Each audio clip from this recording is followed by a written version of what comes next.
Good morning, and you're all very welcome to another Signpost Series webinar on Friday morning. Um, I hope you're all keeping well, and we have another really interesting presentation to look forward to this morning. And it's hard to believe already that it's the last Friday of the month in March, and we're nearly April already, and a nice bright start here anyway, which is great.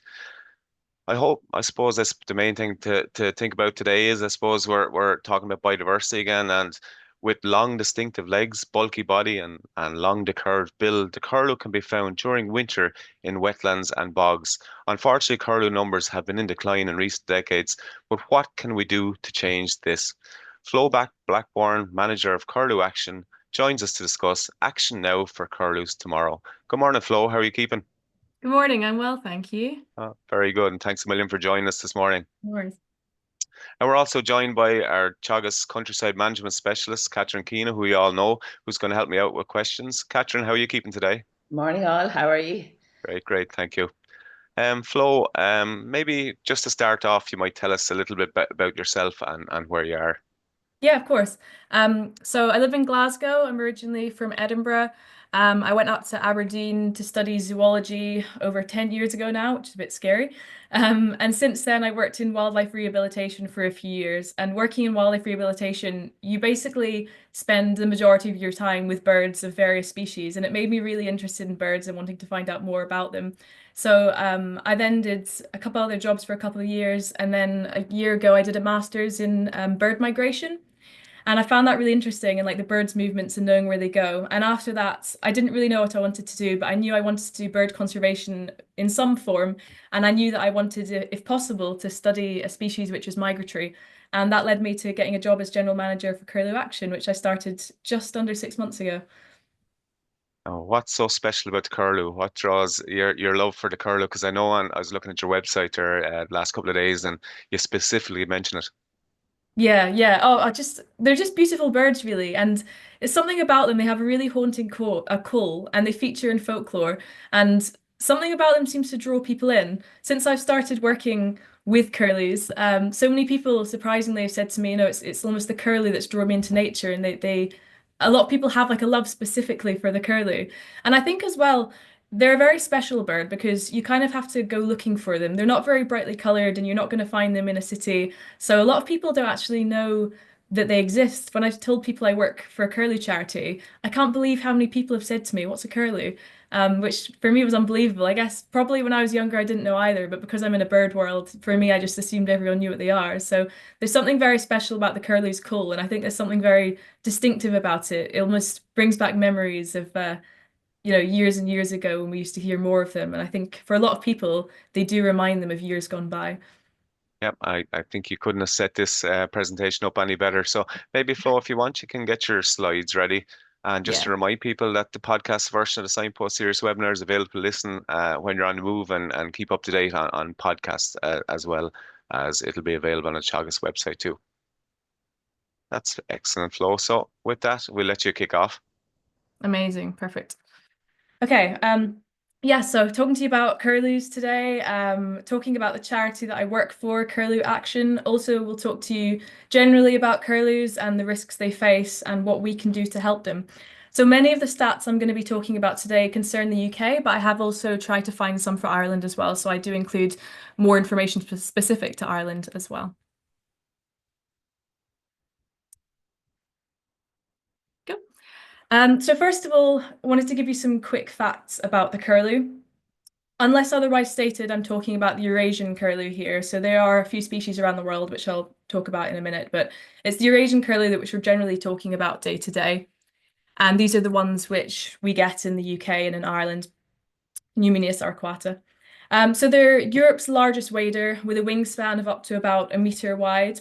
They're a migratory species. I've already said that's why I love them so much, amongst other things. The ones which breed in the UK, they often overwinter in Ireland, Spain, France, and Portugal. Mainly, it would be Ireland and France. Interestingly, though, the curlew which breed in Ireland tend to stay in Ireland, with a few going to France, but for some reason they seem to prefer to stay in country.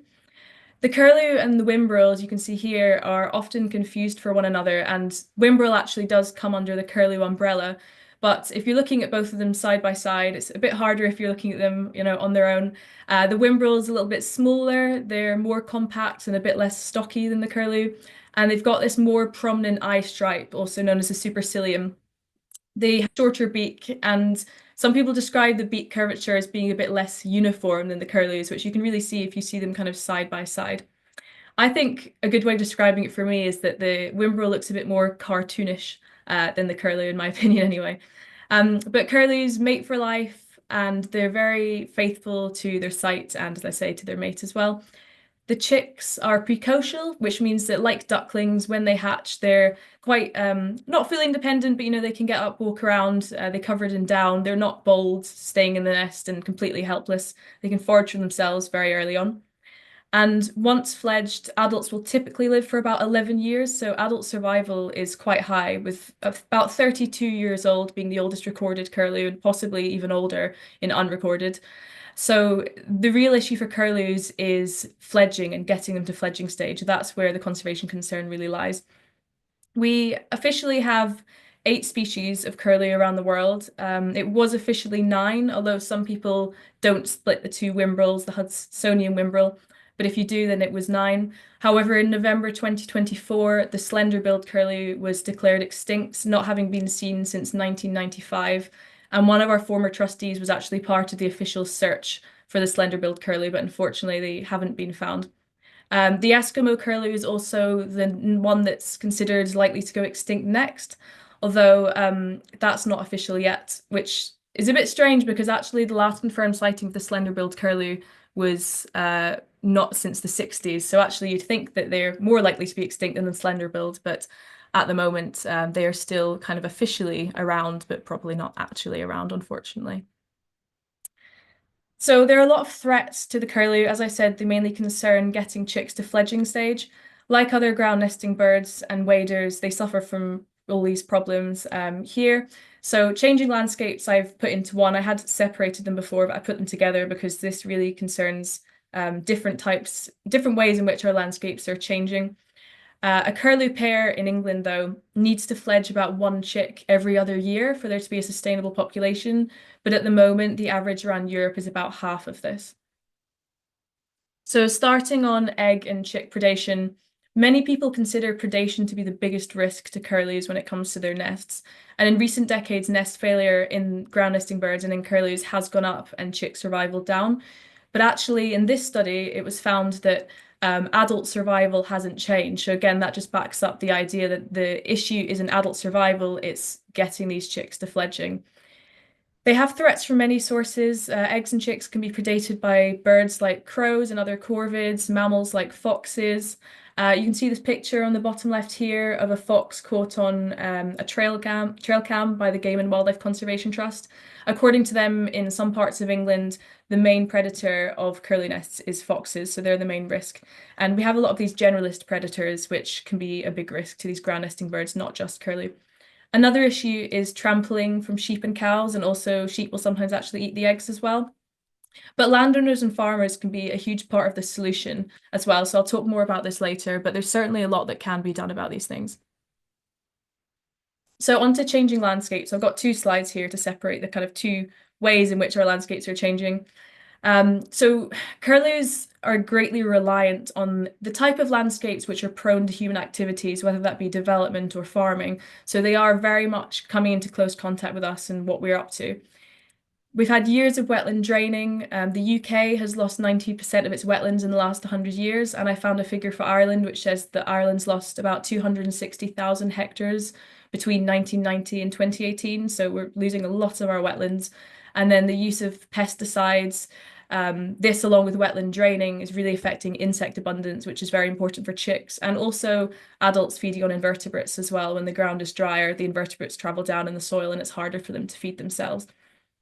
On farms, there's also issues such as early or frequent cutting for silage. This can destroy nests and it can destroy their habitat.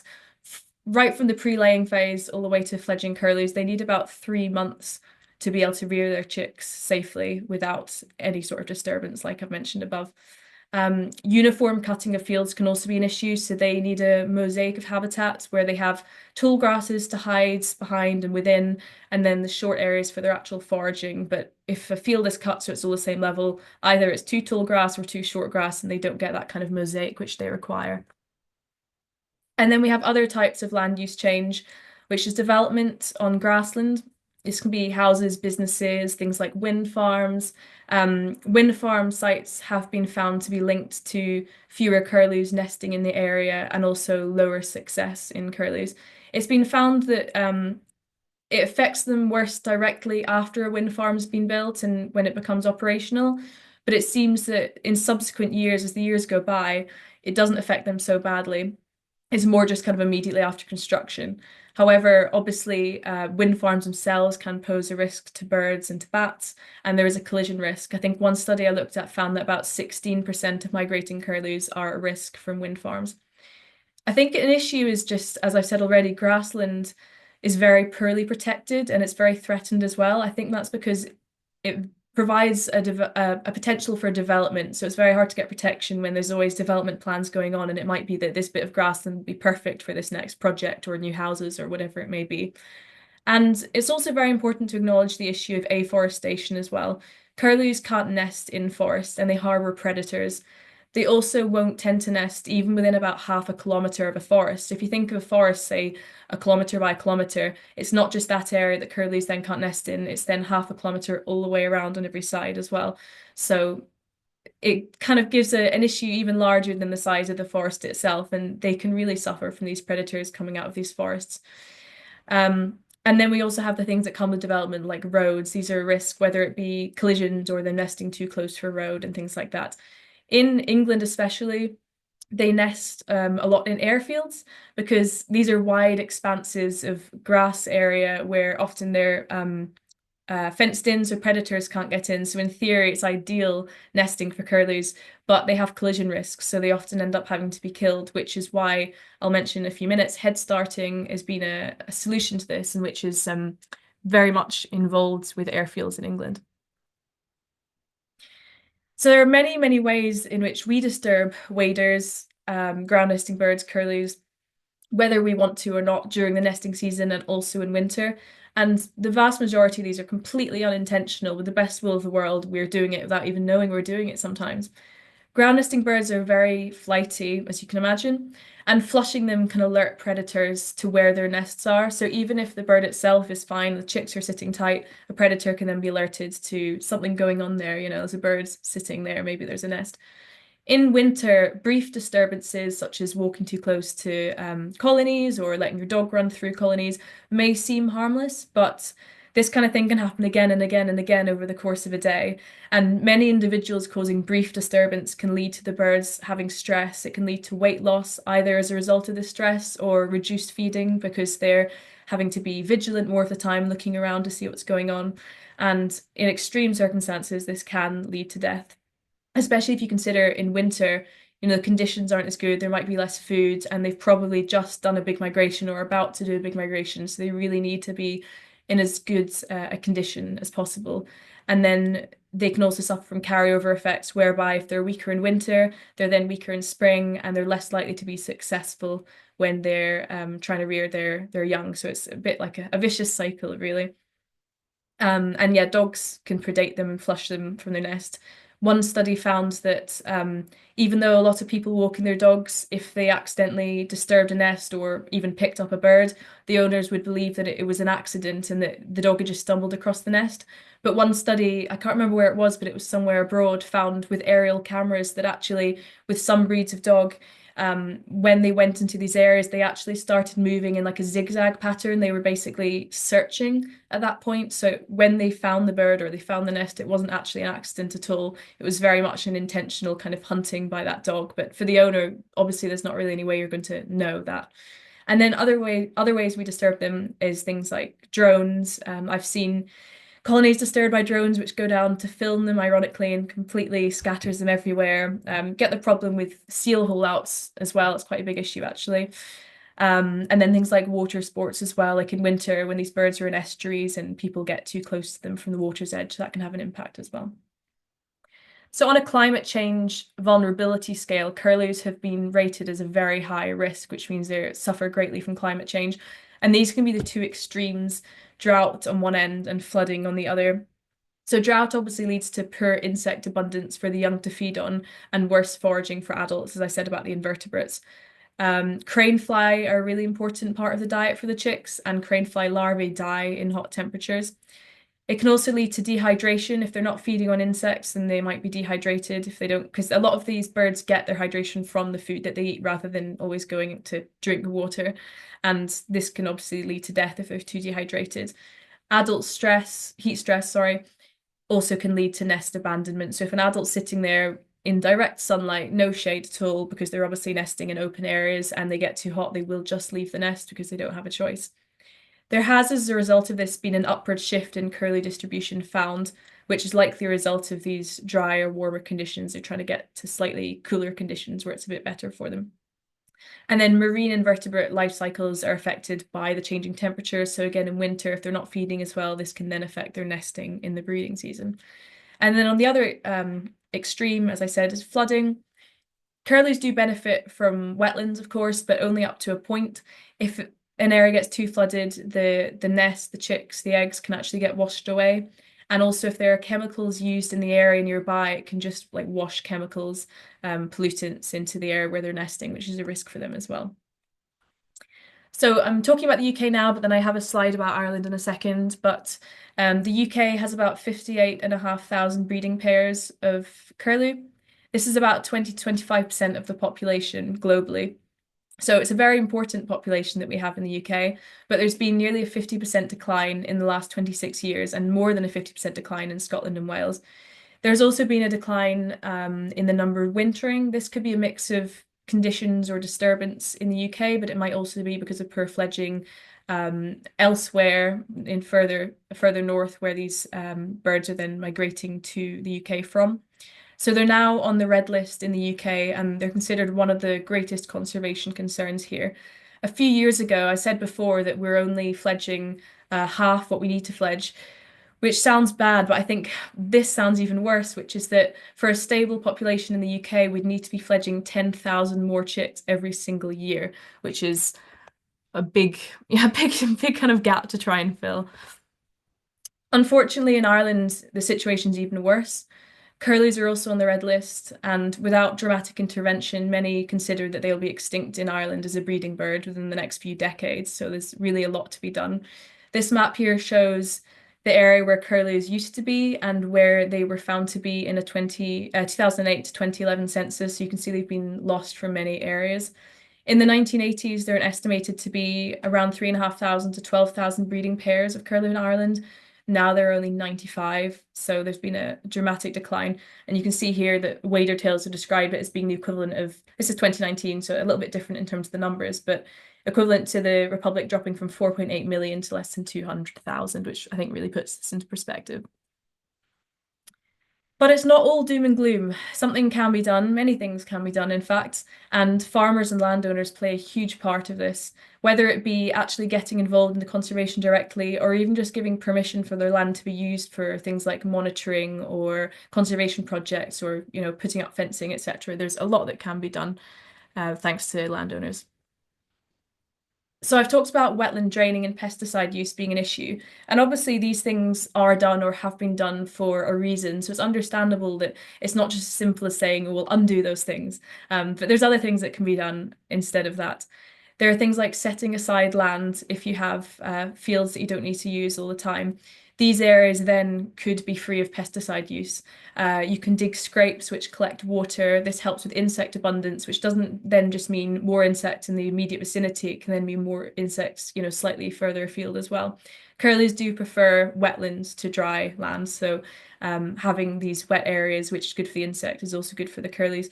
And not even just curlews, it helps a whole host of wildlife. Any sort of nature-friendly farming initiative will help nature as a whole, which is very important. It's not just about the curlew or not just about the ground nesting birds. Grasses in these places, whether in the set aside land or in other parts of the farm, or land if it's not a farm, can be grasses can be cut to different lengths. So as I said, the kind of mosaic of habitats.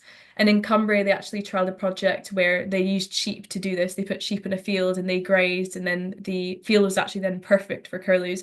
I think they then took the sheep out before the curlews started nesting, but either way, it was kind of a good way of keeping the two together. And actually, there are ways of having both in the field at the same time, which can work as well.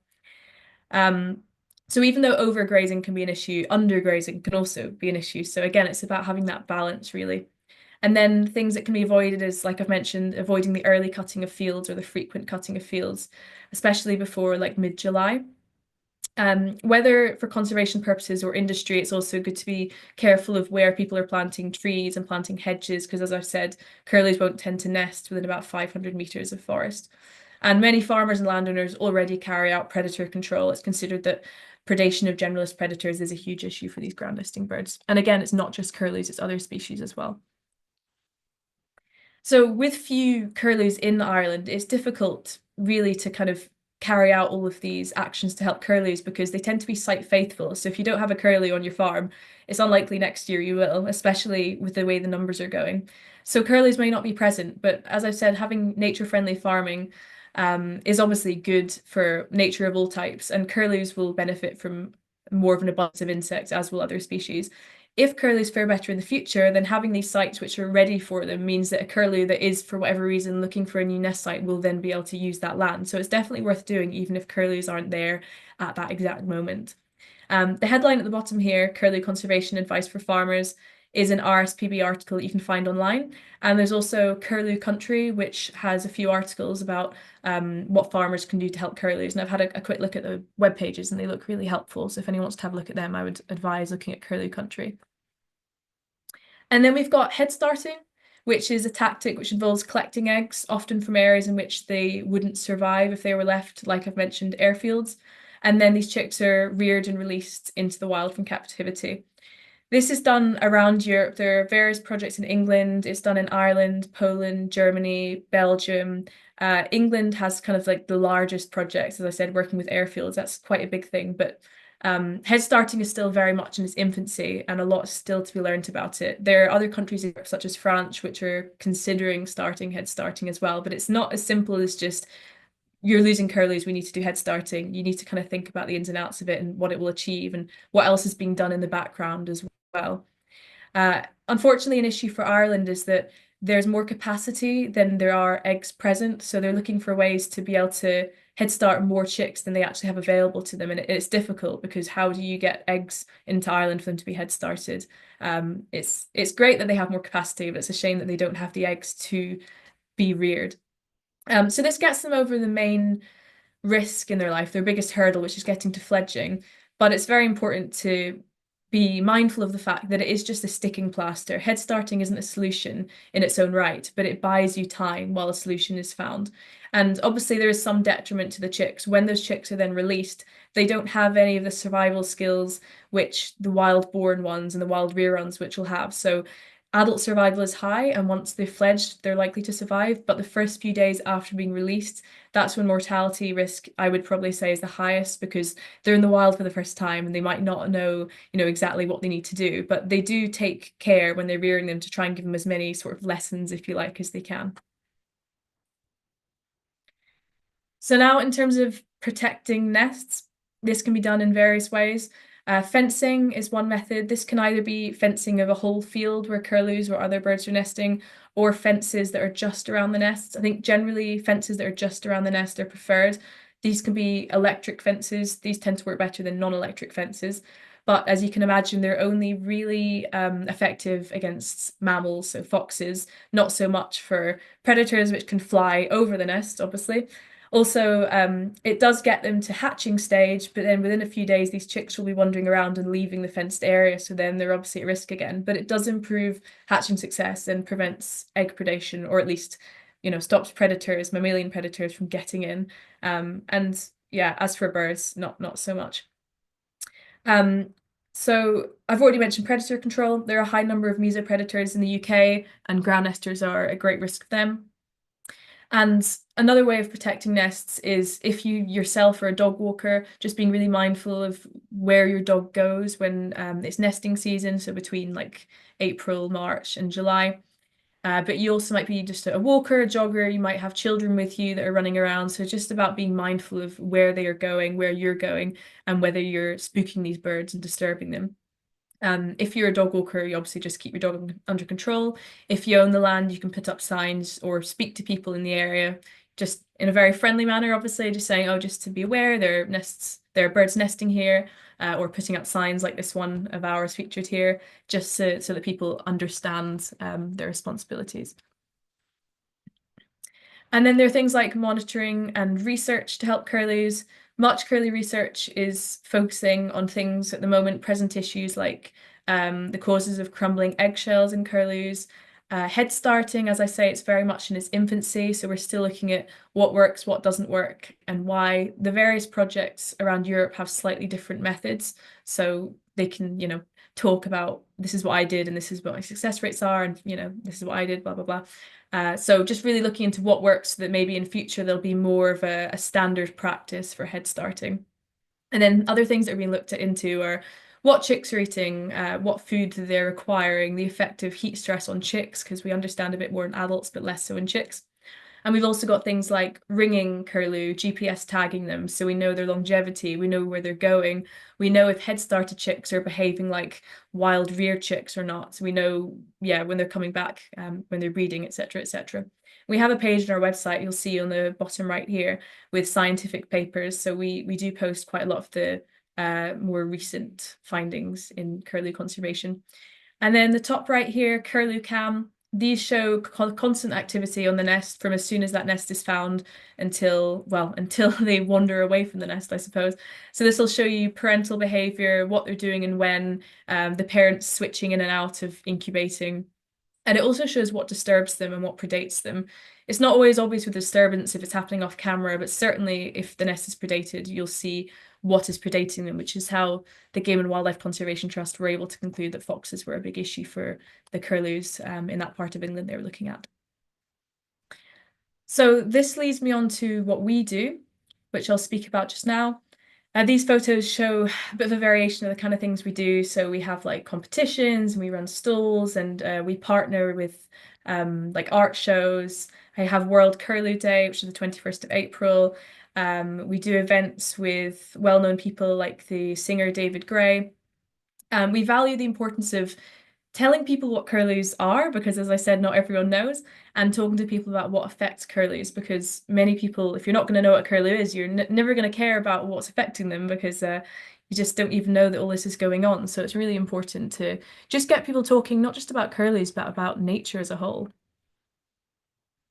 So as for what we do as a charity, well, we're not field workers, but we bring together field workers and we bring together stakeholders from various backgrounds, conservationists, farmers, landowners, members of the public, anyone who loves curlews, anyone who doesn't know what a curlew is, just everyone we can possibly get together to talk about curlews if we can.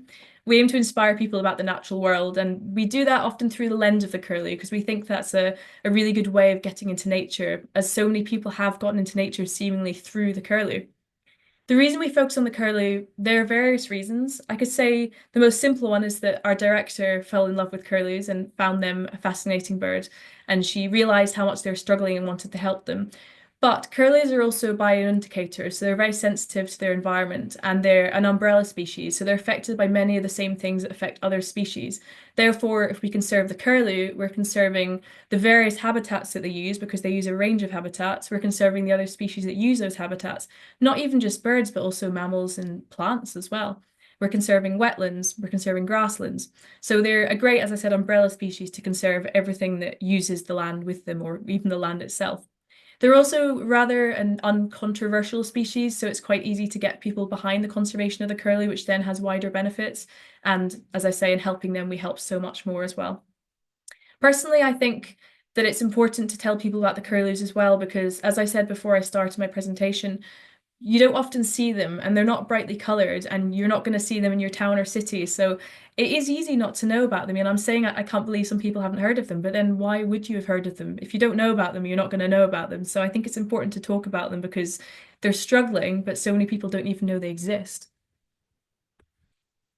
So what we do as a charity, as I said, we bring together stakeholders. So we help other people and experts to meet and collaborate from various backgrounds. We held a workshop in 2024 in February, bringing European field workers together. These are from all around Europe, about over 100 people we had at this event.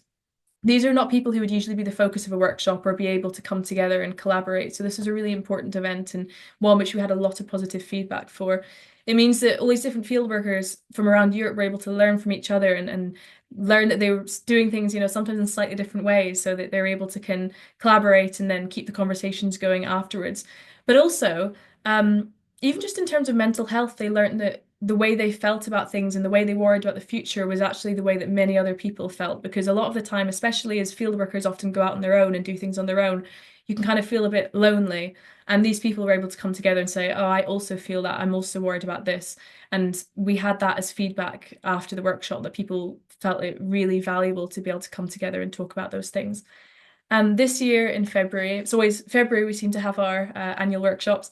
We had an online head starting workshop this year. So a few projects around Europe presented, in fact, all the Head Starting projects around Europe, I believe, presented on what they do, and they got to come together. And for a lot of the smaller projects, especially, they commented that they learned things from the larger projects. And I'd like to think the larger projects also learn things from the smaller projects.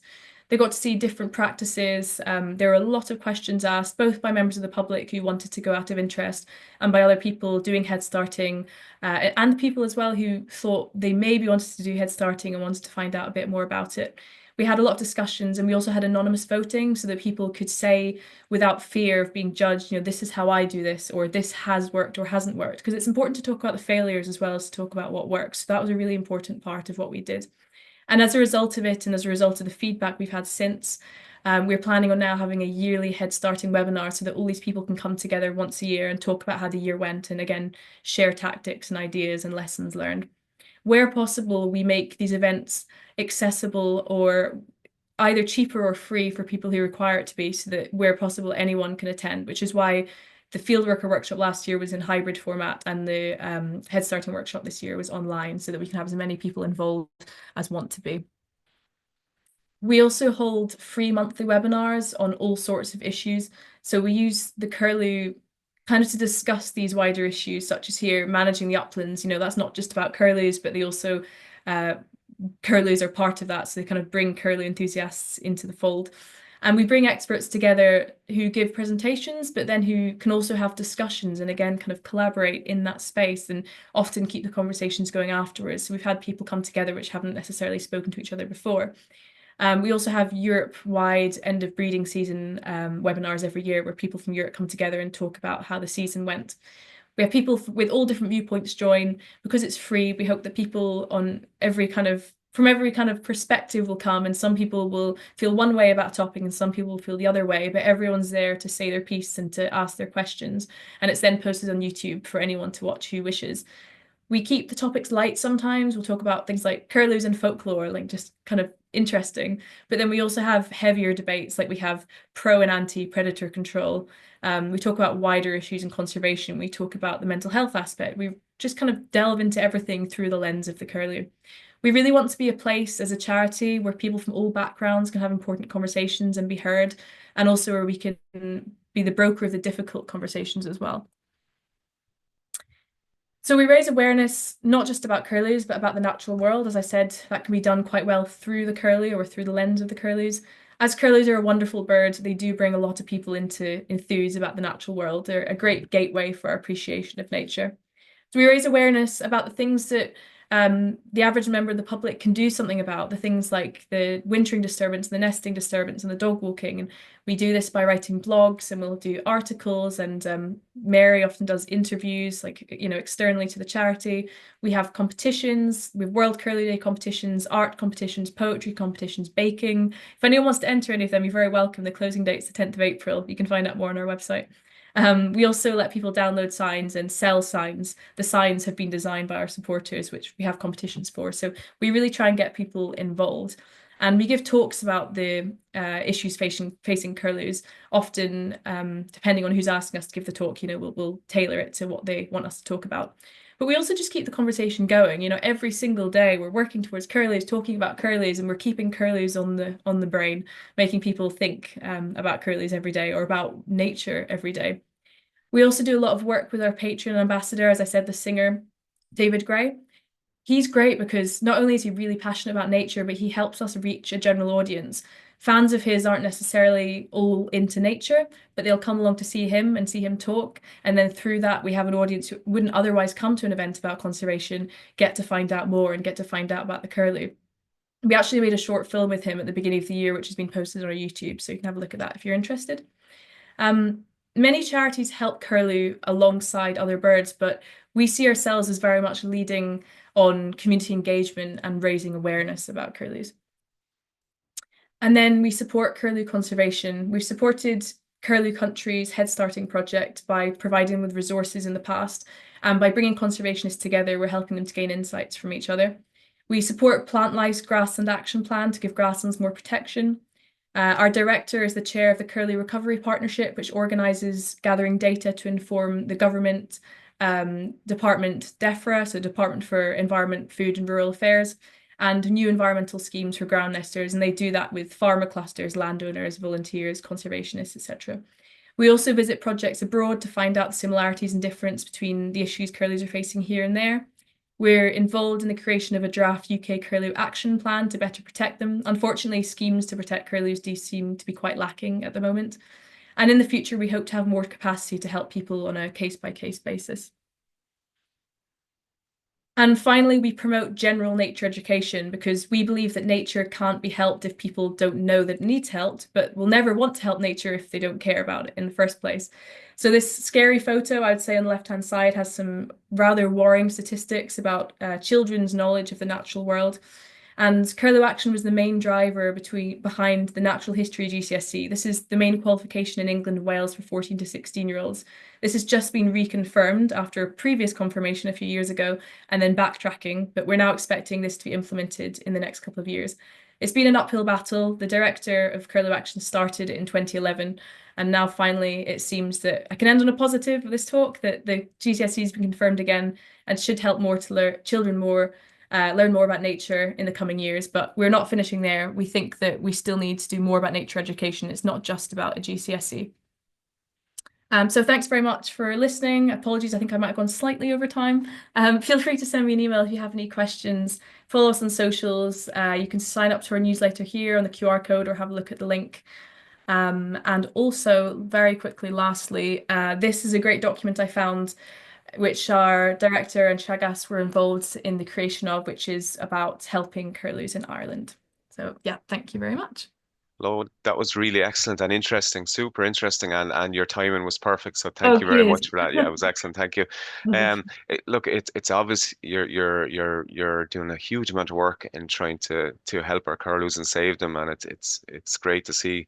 I suppose just to bring it back a little bit to our own issues here in Ireland. Mhm. I have a note written down here in the UK. You have greater than 25% of the breeding pairs in the UK, and a fairly large number of breeding pairs over there. But we have only 95, and we're not Mm. that far away from each other. What happened, or what did we do wrong, or I think I don't know the exact answer to exactly what happened, but I know certainly that hunting of curlews was legal for a lot longer in Ireland than it was in the UK. So I think it became illegal in 1981 here, but I think it was 2012. I think I put it on the slide in Ireland, so that will probably have had an effect. It's amazing the effect that hunting has, especially when people think a bird is actually doing really well in numbers. So the Eskimo curlew, which is expected to be extinct, and which, I mean, I would say definitely is extinct, that was once one of the most common shorebirds in the whole of North America.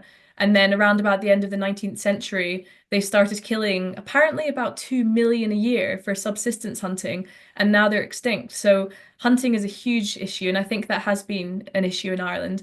But it's also just as I say, it's the same issues as we have in the UK. There's issues with habitat loss, and despite Ireland being a stronghold for curlews, because it was considered a stronghold for curlews a few years ago, it's just completely dived. I'm not an expert into Ireland, unfortunately, but I think it's probably a mix of the two of them, the habitat, the same issues of the UK, the hunting. But I'm sure breeding waders like EIP know that have information about it online. And yeah, it's just the same kind of issues we have here, I think. Yeah. Were they hunting them for food or just as pests or what? Do you know? Do you know what was the reason behind that? Um, I think in more recent years it's more sports hunting. Sports But again, hunting. I'm not an expert on that. I don't think it recent years. I mean, I guess curlew certainly, like all the species across the world, have definitely been hunted for food and have been considered to be a good food source. So maybe they were hunted for food, but I think certainly a lot of birds these days are killed for sports. Like you get the snipes and the woodcocks, they're often killed for sport. And they're not dissimilar to the curlew. So I reckon it's also largely sport hunting. I know that in France there's a moratorium on curlew shooting, but a lot of the hunters they just want to keep doing it because they think there are enough of them coming over. And I think again that might be a bit of both, but I think it is largely just sports hunting or whichever it is. It's kind of like people have always done it, so they think they have the right to keep doing it. So it's probably a bit of a mix, but I'm not an expert as to whether that's still the case. I imagine these days it's more sports hunting that would be the issue Yeah. here. And you mentioned that the Eskimo breed was under extreme pressure at the moment, and I know the slender-billed curlew is you expect it's extinct at the moment. I suppose what advanced that extinction maybe, and have we learned lessons from that Hmm. species? Yeah, so the slender-billed curlew, they announced in November it was 99.6% chance that it's extinct. Um, it's habitat loss as well, but it was also with the slender-billed, also hunting. So anyone who knows about the great auk extinction might tell you that one of the reasons, ironically, that the extinction was sped up was that when they became a rare bird, it was then even more exciting to have killed one and to have, a stuffed one, for example. Mm. So it then exacerbates the problem. And this was the case with the slender billed. Even when they were quite close to their extinction, people were then going out to kill them because they were quite rare. So it's just like it's a bottleneck effect, really. But the exact reason for their extinction, from what I've read, isn't entirely known, but it's believed that hunting and habitat loss either were the reasons or worsened the reasons.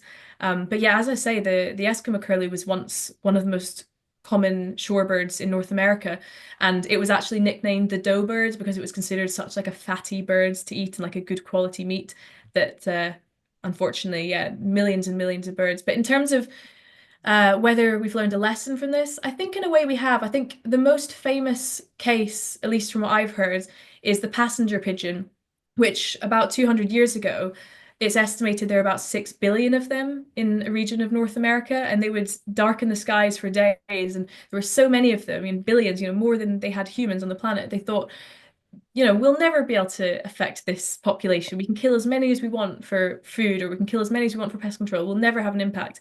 And then 1914, they went extinct.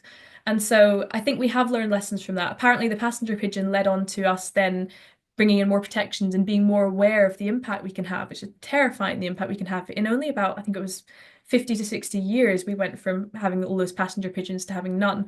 So it's kind of the same thing here with the curlew. I think it does teach us a lesson. And I think now we're often dealing with the fallback of our behaviors decades or even 100 plus years ago. And we're now trying to undo the harm we've done in the past. But there are still a lot of issues.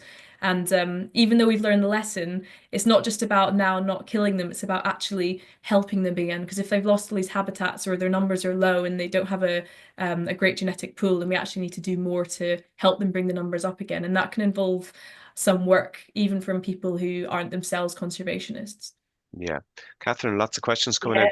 lots of questions, so we'll try and get through them, Flo. Just a really important one that I know came in before you talked about the trees, but it's Mhm. from a farmer and who's obviously passionate, interested in curlew, but is asking, would it not make more sense to release the extensive land for native woodland, and that the curlews could adapt? So can you just confirm the position with the trees and the curlew again, please. Okay, I'm sorry, I didn't quite understand what the question was. You're The saying about question is, could curlews adapt to native woodland? okay. I would say if we had thousands and well, if we had millions of curlews, with evolution, they always have like some will behave in a certain way, and if they survive and pass on their genetics, then it'll, keep going down the lines. But if we had a lot of curlews, could they adapt? I just think it's not something that could be done easily within a lifetime of a curlew successfully enough that they would then have enough chicks for the problem um to kind of be reversed. We don't have enough curlews to be giving them anything but the best chances, and a few maybe would adapt, but it wouldn't be enough to really help turn the tides, I don't think.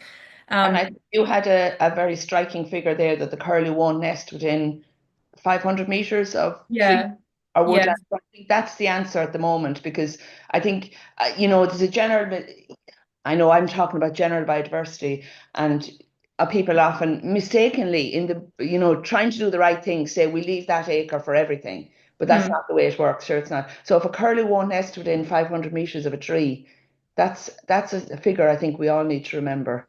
Well, That's I would say it's yeah, it's more like I wouldn't say it's like a tree, and I don't think that's what you meant necessarily anyway, but it's yeah, like a yeah. forest. And the thing is, even if a curlew was to adapt and nest right next to a forest, it then brings a predation risk. So if they do adapt, I doubt they would then survive to then pass that behavior on.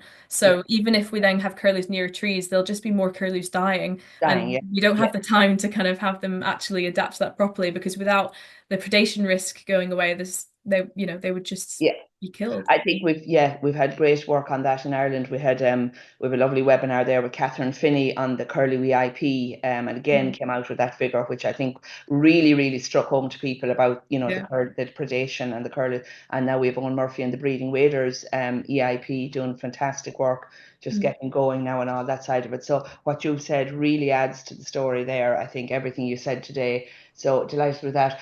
Just a question here that the what is good for climate. Yeah, the another kind of an issue that I'm constantly aware of, that the general assumption that what is good for climate change is automatically good for biodiversity. And you mentioned the trees and the forestry there is not good for curlews. But the question here is, are there some ways in which climate solutions might actually are there other issues that you're aware of with concerns about climate change and biodiversity, or climate solutions, sorry, that they might Mm. conflict with biodiversity? Where the conflict? Yeah, I mean, I'm sure there are. yeah, but not I mean, not certainly offhand. the trees is the most obvious one because a lot of people think help nature, plant a tree, and that can be great. It's just about where you do it.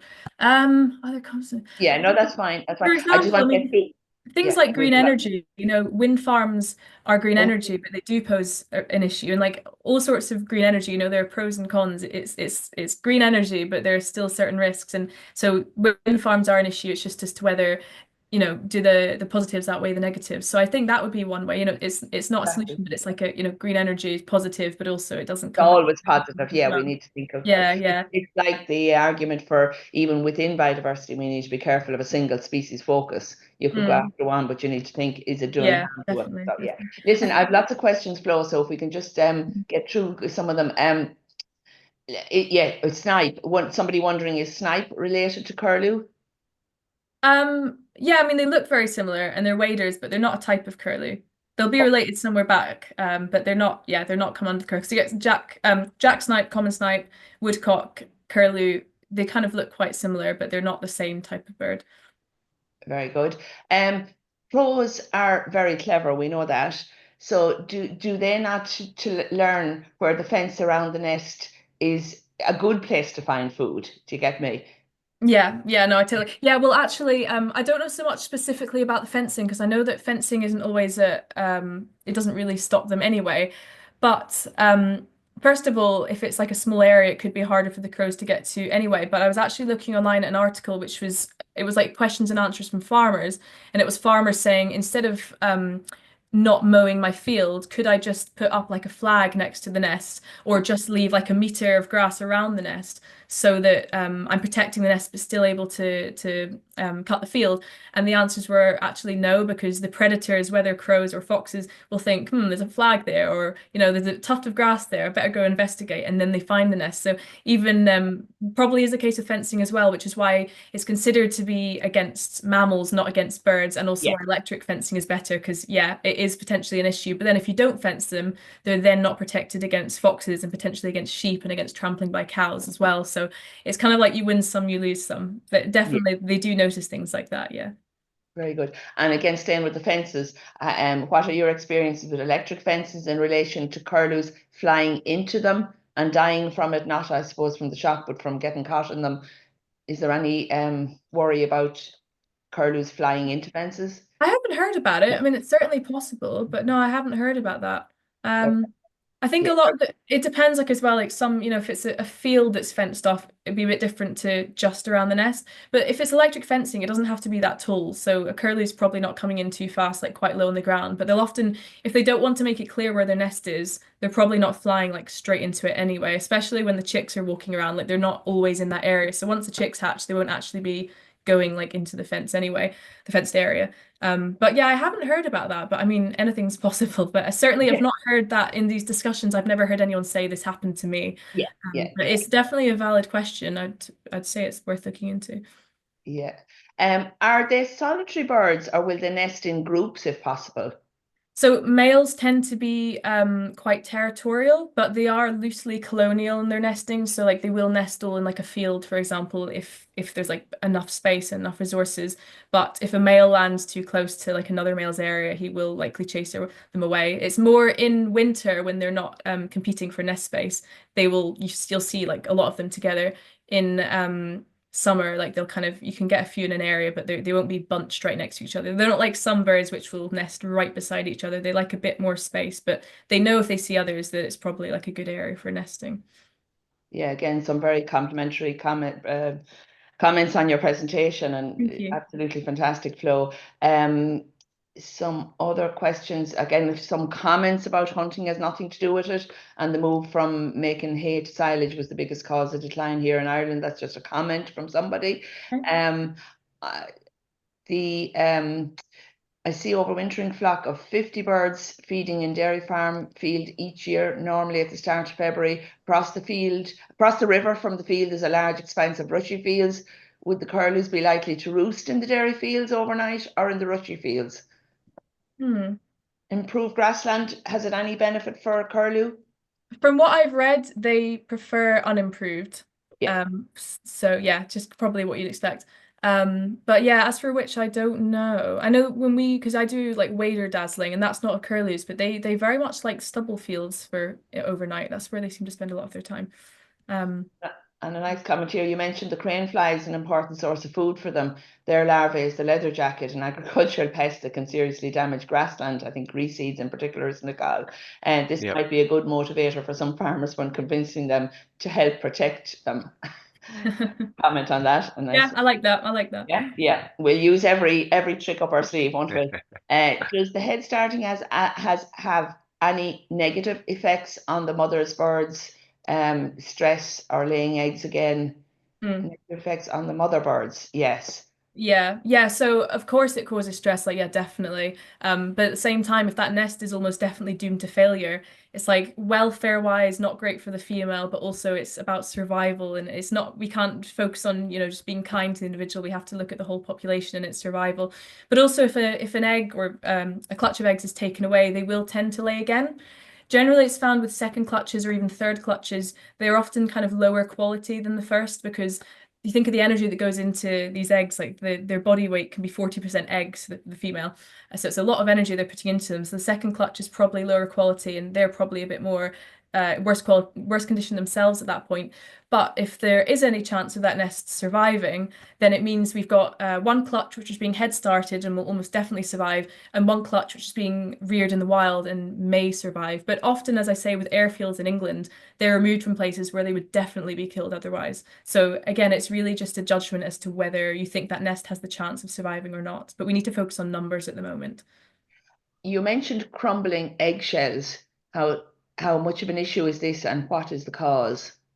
So I think in the past it's like pesticides, but I know that's something that's being kind of looked in at the moment by the Curlew Recovery Partnership. I don't know much about it myself. I actually meant to look at that before I started because I was looking at the kind of main things that are being focused on, and I was thinking like I listed some things, and I was like, oh, I know there's another one. I looked up, I was like crumbly eggshells, but I meant to actually look at exactly what the cause was. But I know the Curlew Recovery Partnership are looking into that, and we have some studies on that in our page. But I think yeah, it could be various things. Like if it is diet and if it is like pesticides, then that's something which in the past we know is linked to crumbly eggshells. But yeah, that's something you can find out about either Curly Recovery Partnership or our website. Would the return of the white-tailed eagle be a predator for the curlews? Hmm. Possibly. I mean, they predate on so many things, but then at the same time, I say like someone I was speaking to said that if we had a land which was more biodiverse, there'd be more of every species. So long term, there would actually be no more risk to the curlew because they would have more to predate on themselves that weren't curlews, and there would be enough curlew that there could be a balance. So they certainly could be. But they often go for larger species as well. Like they can go for geese and things like that. So if they can go for something larger, they will tend to prefer to go for something larger if they can. Just wondered about badgers and their impact. Yeah, badgers will eat eggs on the ground, definitely. Yeah, yeah. And there's a video somewhere of like a curlew trying to lead. There's one of a sheep, I think there's one of a badger as well, like trying to lead away from the nest because they'll try and distract from the nest and lead them away. But badgers are very strong and can just kind of plow through and yeah, they will eat pretty much anything they find. And I think they would eat chicks as well if they found them on the ground. Yeah, even hedgehogs will eat eggs or sometimes even chicks that you found on the ground. So yeah, they can be an issue too. But then That, again, fencing will easily, electric fencing would easily keep them at bay. that's nature. That's nature, isn't it? At its that's a natural, most natural. Can you tell the difference between a male and female curlew? Yeah, so the females are generally larger and they've got longer beaks. It is kind of hard to tell otherwise, you know, if they're not side by side, it's harder to tell. But the males and females will both incubate the eggs for like 3 or 4 hours at a time and then will go off to feed. But when it comes to the actual rearing after the eggs have hatched, that will generally be the male. So if you're seeing one adult with the chicks, that's probably the male. The female might hang around a little bit, but it is generally the male that does the rearing. Very good. And last one from me, Cathal, was what time of year do people need to be particularly careful not to disturb the curlews? So between March and July is the kind of so kind of like now onwards until the end of July is when you need to be especially careful. This is because even before they have their chicks, you know, be pre-breeding, choosing nest sites which they don't want to be frequently disturbed on, and then obviously having the chicks as well, and they need as much time as possible without this disturbance because of the risk of predation and all the things I've mentioned. But also, I think it's important to remember that it's not just about the breeding season; it's also winter as well. So as I said in my talk, like in the wintering season, if they get frequently disturbed, as they often do, this can cause them to lose body condition, especially if they've just migrated or will migrate, and can mean that they lose weight. And then next breeding season, they're in a worse condition to start with and are less likely to be successful in their nesting. So, I mean, all the time really, but March to July is sort of the main nesting period in terms of when we need to start thinking about this kind of thing. That's brilliant, Flo. Back to you, Cathal. Excellent. So unfortunately, we're just coming up to the end of the webinar, Flo and Catherine. So we're going to have to leave it there. But I suppose, Flo, thanks a million. That was a super interesting presentation. You've slightly frightened us, particularly with our figures in Ireland here. But maybe that's the sense of urgency we need to put action in place. And I think that's where we need to start putting the right measure in the right place to try and protect the species going forward. Just like to thank everybody for submitting their questions, some really interesting questions. And thanks a million, Flo. Really enjoyed it. Catherine, thanks a million again for helping out with questions today. And also Yvonne in the background doing all the work there, making sure the webinar is running smoothly. So thanks a million, Yvonne there. Just to let you know, next week we can look forward to a chat with Dr. Patrick Forrestal, Research Officer in Teagasc, and Dr. Aoife Egan, Catchment Scientist with the Waters EIP. And next week we're going to discuss plantain power reducing nitrate leaching in pasture systems, not to be missed either. So do tune in again next Friday at 9:30. But until then, I hope you have a great weekend and slán go fóill.